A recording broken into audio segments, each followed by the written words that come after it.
Hello and welcome back everybody. This will be your djembe tips guide for Hustle Castle, and this will be everything you need to know on how to complete your djembes, or at least do better than what you have been previously. Right, so before we start off, we're going to do this little countdown of this djembe that I just did recently, and as you can see by the countdown, it's really not going to take a long time to get this done, so don't say you haven't got enough time to do it. You can always get one done every single time. And while it's counting down, why don't you hit that subscribe button if you like watching Hustle Castle videos. I've got plenty more to be coming out, and even comment of what you'd like to see next, and I can always push those ones forward. Remember to always use what works for you. It's horrible when I hear people giving advice to other people when it only works for them. For example, I have 4 tanks that are really strong and I've focused on them, and they can get me all the way to round 13 without any trouble, but that would be silly to be telling anyone else to be getting just using their 4 warriors, because that might not be the case. So here's some advice that anyone can take. Make sure you upgrade your spells every time you do your throne room, and every time you upgrade them it'll give you a better chance for every single time. And make sure you take a full inventory's worth. Don't just take a few spells because that's all you can handle. Leave it a few minutes and make sure you can get at least a few more built. Don't always use your spells too early. I like to use mine on round 10 and onwards, but that doesn't mean you have to use yours on round 10 yourself. See where you normally struggle and start one round before then. For example, let's say you normally struggle on round 9 and a few people seem to be dying off, then every time what you should be doing on round 8 is using spells from there. Even if you're winning, just make sure you're using them, because on the chance that you then lose and you press it too late, you might be screwing yourself over for the future rounds, so just make sure you do it on, well, the round before you normally struggle. Another tip to do with spells, after starting your djembe, before even doing any first fight, just head straight back to the magic workshop, and there you can be making your next spells for your next djembe, and then while you're doing your djembe, it's already making the spells. There's less time you have to be waiting around because you're already making them while you're doing the djembe. So start the djembe, come back, make the spells, and then go back to doing the djembe.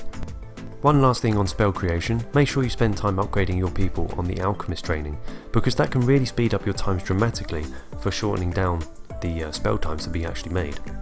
Right, the next one, always remember to do your free djembe. It literally doesn't cost anything, it's literally free, and if you've got premium, that means you've got 2 free rounds you can do. So make sure you take advantage of it every day. It's not going to cost anything, and to be honest, you should be able to have spells to at least cover you for 2 djembes, so it should be nice and quick and be able to do every single time you come on. Once you unlock the djembe, make sure you do them straight away. At the beginning you might only have level 55 items that are epics, that have a gem slot, but since the djembes were unlocked, I've been doing them continuously throughout, and even at throne room level 11 I'm still doing them. So even if you might not think you might not need to do it, make sure you give it a go straight away. Even just do maybe once a day, once every couple of days, to just make sure you're doing it, because you will realise that you're going to be needing to do more than that. Heroes can have a big impact whether you're throne room level 9 all the way to level 11. Focus on the strongest people and what works for you. I would recommend aiming to unlock regeneration for your warriors and astral exercise for your mages to help keep your team going, and have 2 resurrects and a healer with your team set up if it's possible. If you want my help specifically, then make sure you leave a comment of your gamer ID in the comments, and you can find your gamer ID by clicking your profile in the top left, and then I can have a look and see what I think that you could change your squad and see if we can get you past whatever point you're struggling with. Try to avoid only using 1 tank, and always make sure you're using healers. The djembe is about surviving multiple waves, and without some form of healing, even with resurrects and only 1 tank, the problem is once that tank goes down, your mages will go down as well, and you need to make sure your team stretches for as far as 15 rounds, because they've changed it from 20, but you need to go as far as possible, so make sure you got healers, and don't just use one tank. It's really not a good team setup for that. Right, so really another good tip that you can take is basically increasing your reserve team power. Now, as an example, let's say you're using 6 people, all 500,000 in power. If you get your reserve team to match that power or a little bit under, your djembes won't get at all harder. And the best thing about this is that you've then got good people to swap out for, meaning you can continue how you're going to be progressing through the djembe. So a good little idea is trying to match the same sort of items, whether it's resurrects, healers, damage, warriors, doesn't matter. If you match them and you get similar power, your djembes won't be any harder, and then that way you can continue even further. Right, this next one's a little bit tricky, but it's actually a very effective one. What you need to be doing is focusing on your strongest people, and what I might mean by this is that if you can take 6 people into a fight, only take 5, and focus on those 5 people with the best items and the best gems possible, so it's going to be easier for anyone past level 55. And why I say this is because the djembe is actually focused around your profile power, so it doesn't matter who you take. You can take all your chefs, but it's still going to give you a strong squad to face.